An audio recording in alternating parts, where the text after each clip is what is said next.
Hello, I'm Alyson Grange coming to you from Durban, South Africa. Today we have a special show for you, Resurgent Africa. Amid the coups and the crises, there are many positive stories from Africa that often get overlooked, but not on this show. Today we take you to countries around Africa to tell you stories of hope, positivity and innovation, and give you a glimpse into the lives of the people who call this vibrant continent home.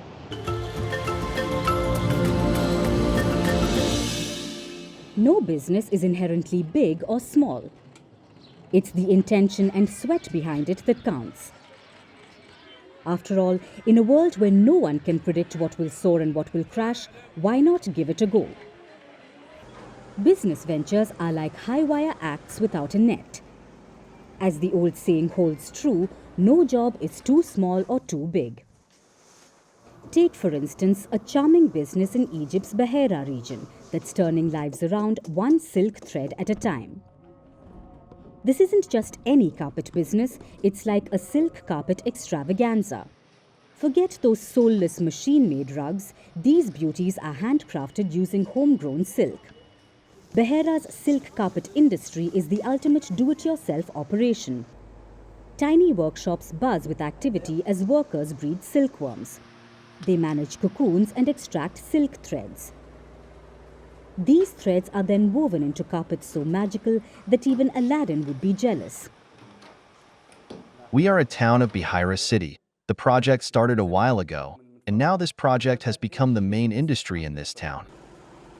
But unlike Aladdin's instant magic carpet, this process is far from instant. Workers coddle silkworms for 35 days until they spin cocoons. Each cocoon coughs up around 900 to 1,000 meters of silk thread. We boil the water, put the silk in it, and it takes around 10 to 15 minutes. Then we take it out of the hot water, put it here to extract the silk threads with the machine. It is then painstakingly woven into carpets. The final masterpieces are flaunted at fairs, exhibitions, and even shipped off to international buyers. In the past 5 years, this silk carpet venture has become an economic game changer. By cutting out the middlemen, locals are pocketing more cash and securing their financial futures. Women in particular have found employment and empowerment through this industry. We are simple people in the town. The role of women was so marginal in the community. Now if you check the carpet-making workshop, you'll find that 95% of the workers are women. Women used to stay at homes and be housewives. But now they are creators, producers, and outstanding because now they produce carpets that are exported. This is the message we want to deliver to the society, that we make a living with dignity and honor. If this silk success story spreads to other towns which are in desperate need of jobs and economic revival, it could become a shining beacon of hope. The skilled artisans of Beheira could share their magic touch by helping other communities weave their way to prosperity. Beheira's silk carpet industry is proof that with a bit of passion and a lot of hard work, small businesses can make a huge impact. Local initiatives can spark broader economic and social benefits, offering a roadmap for other communities to follow.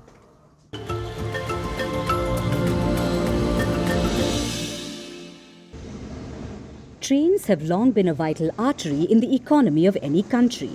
They provide an efficient and reliable means of moving people and goods, thus alleviating the pressure on road networks and reducing traffic congestion.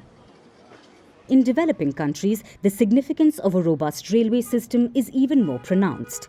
These nations often face challenges such as limited road infrastructure, high traffic congestion, and the dependence on older, less efficient modes of transport. Trains can bridge the gap, offering a cost-effective, reliable and sustainable mode of transport. Now, Tanzania has taken a significant step towards modernizing its transport infrastructure. It has launched a new electrified commuter railway. This line stretches between the commercial hub of Dar es Salaam and the capital city of Dodoma. It aims to alleviate the heavy traffic woes that plague the country. I am so happy with this service since it will bring big contributions, especially by creating employment for many teenagers. It will increase the number of tourists who will be visiting out country. but above all, it has really helped make transport smoother. For Tanzanians and the foreigners or anyone who's visiting Tanzania, I think this is the right time to do business within the country, because we see growth in terms of economic activities. We see demand in terms of products. Perishable goods can now be transported within the same day. So this is very interesting. Constructed by a Turkish company, the 440-kilometer railway is a key part of Tanzania's ambitious 2,561-kilometer standard gauge railway network. This extensive network is designed to connect the northern and western regions of the country to Dar es Salaam. A vital port city on the Indian Ocean, it's set to play a pivotal role in enhancing the nation's connectivity and boosting its economic growth. The new railway line boasts modern amenities, including air-conditioned carriages from South Korea equipped with built-in Wi-Fi. These features have already won the favor of travelers who have grown weary of the outdated diesel-powered buses that dominate Tanzania's public transport. The new trains not only promise a more pleasant travel experience, but also represent a significant upgrade in the nation's public transportation infrastructure. According to the Tanzania Railway Corporation, the service will operate daily trips between Dodoma and Dar es Salaam, significantly reducing the travel time from the usual lengthy bus journey to approximately 3.5 hours. This new rail system is expected to provide a safer and more reliable travel option for Tanzania's growing population. Moreover, it will help reduce carbon emissions and curb noise and air pollution, contributing to the country's environmental conservation efforts. The benefits of the new railway system extend far beyond Tanzania's borders. In December 2022, the country signed a $2.2 billion contract with a Chinese company to construct the final section of the railway line.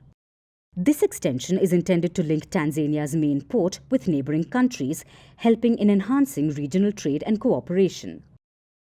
The new electrified commuter railway represents a transformative shift in Tanzania's transportation landscape. It offers a modern, efficient and environmentally friendly alternative to traditional road transport, benefiting both the economy and the environment.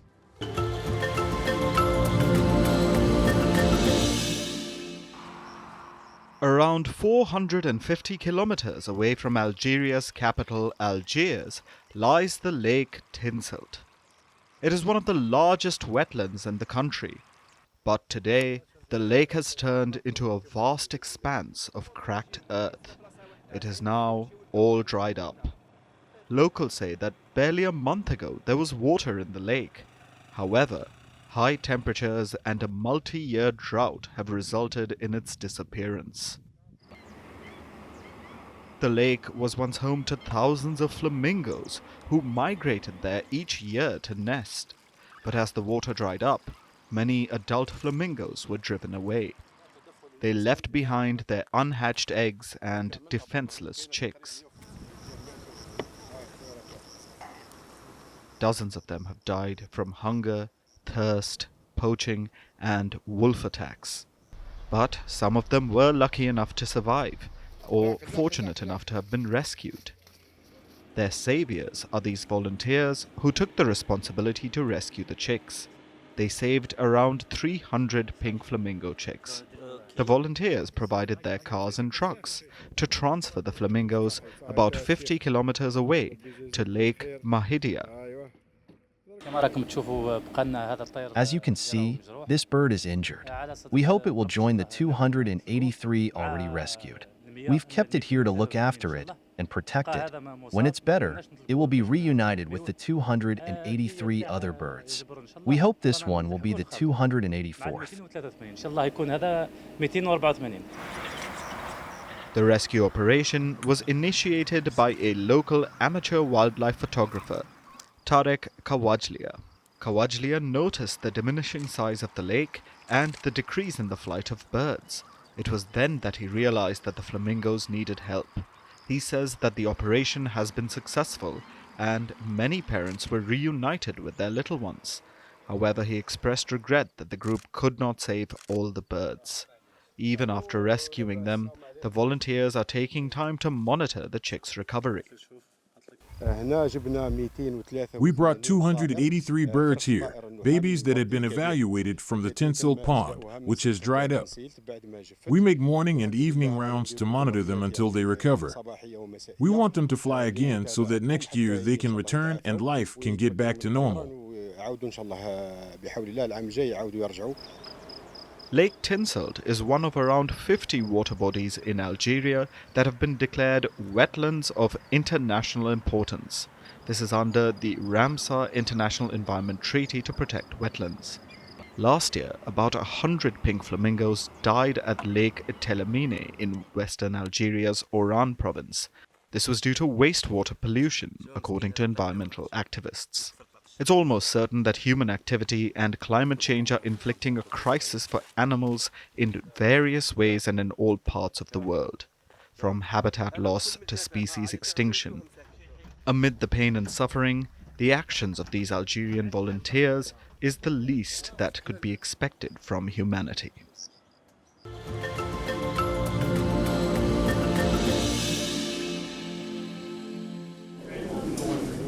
Nestled in the heart of Rwanda, a remarkable transformation is underway, promising to reshape healthcare across the African continent. At the forefront of this revolution is IRCAD Africa, the only center of its kind in the continent dedicated to training surgeons in the art of minimally invasive surgery. Since its inauguration, IRCAD Africa has successfully trained over 300 surgeons from various African countries, marking a groundbreaking step in addressing the vast disparity in medical technology and healthcare quality between high and low-income nations. I can assure you, a lot of heroes are being developed here. A lot of legends are going to come out of this lab. And this is a welcome development, not only for Rwandans, not only for Africa, but for the whole world. Minimally invasive surgery, or MIS, is a modern medical marvel. It drastically reduces pain and trauma for patients. And unlike traditional surgery, MIS involves making small incisions, allowing surgeons to perform complex procedures with the help of high-tech instruments and cameras. The benefits are profound. Patients experience shorter hospital stays, reduced risks of bleeding and infection, and quicker recovery times. Yet, despite these advantages, many African nations still rely on traditional, more invasive surgical methods that entail prolonged and often painful procedures with lengthy recovery periods. We actually get to practice real time on actual tissue. That's also something that we don't normally get trained with. So the first encounter that you normally have is a patient, and then you don't have the laparoscopic dexterity, or you don't have the skills necessarily. So then your procedures take a long time. So this is definitely a valuable tool to be able to learn on live tissue. The managing director of IRCAD Africa has been a vocal advocate for the urgent need for advanced surgical techniques across the continent. He emphasized the staggering statistic that more than 95% of the African population lacks access to essential medical and surgical procedures. As you know, on the African continent, more than 95% of the population don't have access to medical and surgical procedures. This is also one of the solutions we brought here in Rwanda, especially serving the African continent. So far, we have trained around 300 African surgeons, even beyond African. We have Middle East, so we have trained more than 300 from more than 25 African countries. The choice of Rwanda as the host country for IRCAD Africa was not coincidental. Rwanda's global rankings in safety and internet connectivity made it an ideal location for such a high-tech facility. Furthermore, the Rwandan government's unwavering commitment to improving public health infrastructure played a pivotal role. President Paul Kagame has been a strong supporter of the initiative, praising IRCAD Africa for its potential to significantly enhance healthcare across the continent.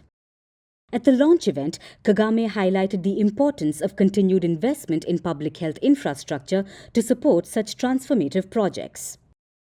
IRCAD was originally founded in France in 1994. Over the years, it has established itself as a global leader in advancing and teaching minimally invasive surgery. The African branch of IRCAD is poised to make a substantial impact on healthcare in both low and middle-income countries by reducing surgical mortality rates in hospitals with limited resources. The centre's training programs are designed to equip surgeons with the skills and knowledge necessary to perform MIS, thus improving patient outcomes and strengthening healthcare systems across the continent. For the population of this country, they will get direct benefit from this project because you're training Rwandan surgeons. They will be the ones going back and train and treat and do surgeries. As IRCAD Africa continues to train the next generation of medical professionals, its impact is expected to ripple across the entire continent, and as the centre grows and evolves, it promises to leave a lasting legacy on the health and well-being of millions across Africa. Its story is one of triumph, innovation, and an unwavering commitment to improving lives through advanced medical training and technology. And that's all we have on the show for you today. Thank you for watching. Stay tuned to Firstpost.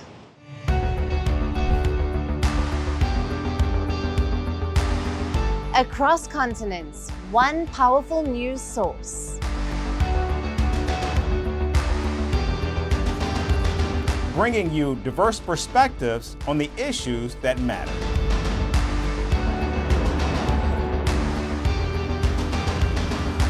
We go beyond the boundaries to give you that little extra about every sporting moment.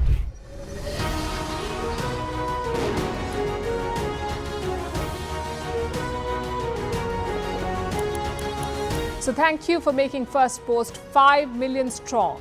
We're counting on your support, and you can trust us to bring you the news unfiltered and unvarnished.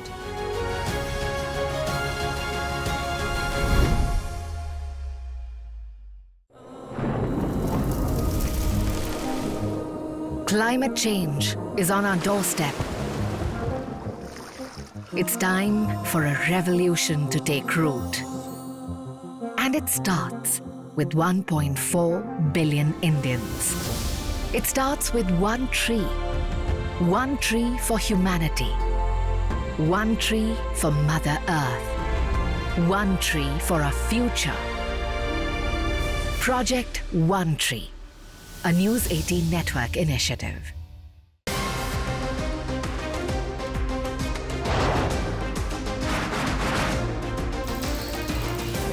On the today, the T20 World Cup bandwagon has moved across to the West Indies. What can you expect from this? Hello, I'm Alyson coming to you from Durban, South Africa. Today we have a special show. Start with a report on India's shifting nuclear posture. For the first time since India officially became a nuclear power. Hello and welcome to Firstpost America. I'm Aaron Ham, coming to you live from the